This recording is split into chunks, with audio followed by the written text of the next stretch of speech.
Hello students, ट्रिगोमेट्रिकल equation के class में हम लोग ट्रिगोमेट्रिकल फंक्शन का प्रिंसिपल सॉल्यूशन के बारे में हम लोग बात कर रहे हैं।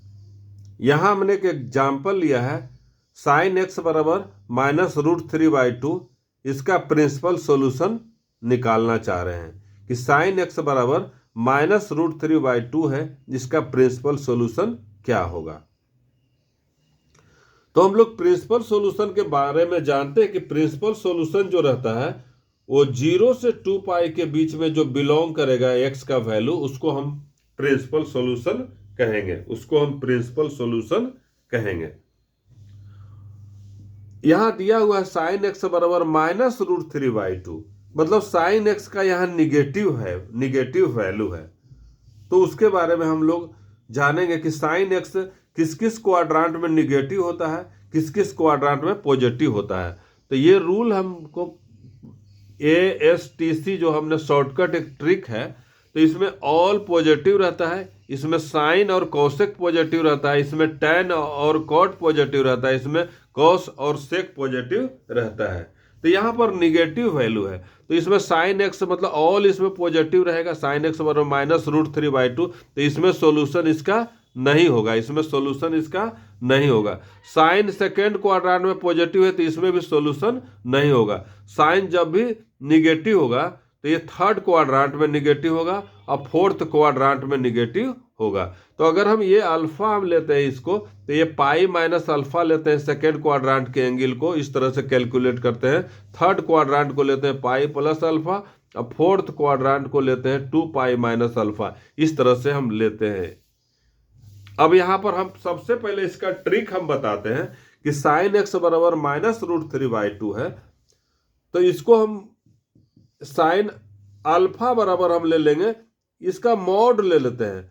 -√3/2 का मॉड ले लेते हैं। कोई भी अगर पॉजिटिव वैल्यू दिया रहे तब तो वो सही है, मेरा कोई बात नहीं है, उसमें हम जो वैल्यू रहेगा अल्फा का निकाल लेंगे। अगर लेकिन निगेटिव दिया रहेगा तब हम उसका मॉड लेकर के उसको हम पॉजिटिव बना लिए, तो √3/2 हो गया। साइन अल्फा बराबर √3/2 हो गया।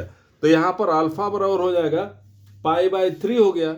अल्फा बराबर साइन π/3 बराबर √3/2 होता है, तो यहाँ अल्फा का हो गया वैल्यू हो गया π/3। अल्फा का वैल्यू हो गया π/3 मतलब 60 डिग्री। हम लोग जानते हैं कि साइन π/3 बराबर √3/2 होता है। अब यहां पर हम ASTC रूल से देख रहे हैं कि फर्स्ट क्वाड्रांट में है साइन पॉजिटिव होता है, तो इसका वैल्यू ले नहीं सकते हैं।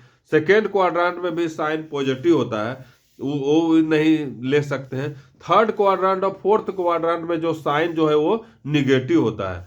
तो अल्फा का हम पॉजिटिव जब बनाए तो π/3 आया। तो थर्ड क्वाड्रांट में इसका सॉल्यूशन हो जाएगा। जैसे प्रिंसिपल सॉल्यूशन थर्ड क्वाड्रांट में क्या बनेगा इसका, देखिए पाई प्लस अल्फा मतलब π/3, और ये फोर्थ क्वाड्रांट में बनेगा 2π माइनस अल्फा मतलब ये π/3 है। ये जो दोनों सॉल्यूशन रहेगा वो इसका प्रिंसिपल सॉल्यूशन होगा। तो ये हो जाएगा 4π/3 और ये हो जाएगा 5π/3। ये दोनों जो है 4π/3 और 5π/3 जो है इसका प्रिंसिपल सॉल्यूशन होगा। इसको हम लोग ग्राफ से भी देखते हैं कि ये दोनों सॉल्यूशन क्यों होगा। इसका ग्राफ से भी हम लोग देखते हैं। इसका हम ग्राफ बनाते हैं। साइन एक्स बराबर -√3/2 का हम ग्राफ बनाते हैं। देखिए इस तरह से हम बना रहे हैं इसको। ये 0 से सिर्फ पाई के बीच में ज़्यादा ये लेते हैं। 0 ये हो गया, ये पाई हो गया, और ये लिया हमने 2π लिया बस। और इसके बाद 0 से ये +1 -1 के बीच में ये +1 यहाँ ले लेते हैं, यहाँ पर +1 है और ये इस तरह से -1 है। यहाँ पर ये 0 हुआ, 0π मतलब ओरिजिन हुआ यहाँ पर। तो y बराबर यहाँ पर है, ये साइन एक्स का ग्राफ है। y बराबर साइन एक्स का ग्राफ है। तो इस तरह से 0 से ये π/2 पर मतलब यहाँ इस तरह से ये होता है। यहाँ हमने 0 से π/2 पर फिर पाई पर 0 हो जाएगा, फिर इस तरह से होगा, फिर 2 पाई पर 0 होगा। इस तरह से ग्राफ जाता है साइन एक्स का। तो यहाँ पर हम देख रहे हैं कि साइन एक्स बराबर -√3/2 है। देखिए साइन एक्स बराबर माइनस, तो -√3 कहने का मतलब इसका वैल्यू है 1.731, इस तरह से होता है, बाई 2 है। तो 0.86 इस तरह से आएगा, इसका 0.86 माइनस में आया, -0.86 आया। तो ये कहने का मतलब है कि जब साइन एक्स बराबर -√3/2 का ग्राफ लेंगे तो ये नीचे आएगा, -1 यहाँ है तो ये यहाँ पर होगा -8.6। कहने का मतलब ये ग्राफ होगा इसका, ये हो जाएगा साइन एक्स बराबर -√3/2 का ये ग्राफ होगा। साइन एक्स बराबर -√3/2 का ये ग्राफ होगा। अब हम देख रहे हैं कि फर्स्ट क्वाड्रेंट में ये ग्राफ है, साइन एक्स बराबर -√3/2 है। तो एक्स का किसी भी इनपुट, तो देख रहे हैं ये इसको हम फर्स्ट क्वाड्रेंट लेते हैं। यहाँ पर देखिए π/2 तक है, तो ये फर्स्ट क्वाड्रेंट है। देखिए ये फर्स्ट क्वाड्रेंट है, 0 से π/2 तक। π/2 से लेकर के पाई तक ये सेकेंड क्वाड्रेंट है। देखिए अब यहाँ से पाई से लेकर के ये 3π/2 है, यहाँ पर 3/2 है, 3π/2 है, तो ये थर्ड क्वाड्रेंट है। और 3π/2 से लेकर के 2π तक में ये फोर्थ क्वाड्रेंट है। तो हम देख रहे हैं कि साइन एक्स बराबर -√3/2 सिर्फ देखिए थर्ड और फोर्थ में निगेटिव हो रहा है। देखिए इस वैल्यू पर ये जो इनपुट रहेगा तब यहाँ वैल्यू मिल रहा है -√3/2, और ये इस इनपुट पर मेरा वैल्यू मिल रहा है -√3/2। तो कहने का मतलब कि 0 से 2π के बीच में सिर्फ दो सोल्यूशन है। मेरा एक सोल्यूशन ये है और एक सोल्यूशन ये है। इसी दोनों वैल्यू पर जो है वो, इसी दोनों वैल्यू पर मेरा साइन एक्स बराबर -√3/2 हो रहा है। तो कहने का मतलब थर्ड क्वाड्रेंट में हम पाई प्लस अल्फा लेते हैं, अब फोर्थ क्वाड्रेंट में 2π माइनस अल्फा लेते हैं। तो इसीलिए प्रिंसिपल सॉल्यूशन इसका है, देखिए कि पाई अल्फा तो हमने निकाल लिया था, अल्फा बराबर इसको पॉजिटिव किया था तो π/3 आया।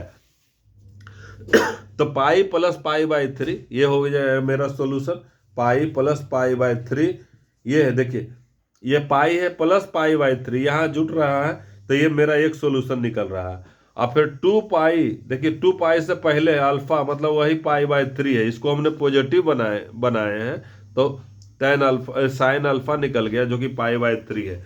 तो ये जो दोनों होगा, ये दोनों सॉल्यूशन होगा, तो ये हो जाएगा यहाँ पर 4π/3 और ये हो जाएगा 5π/3।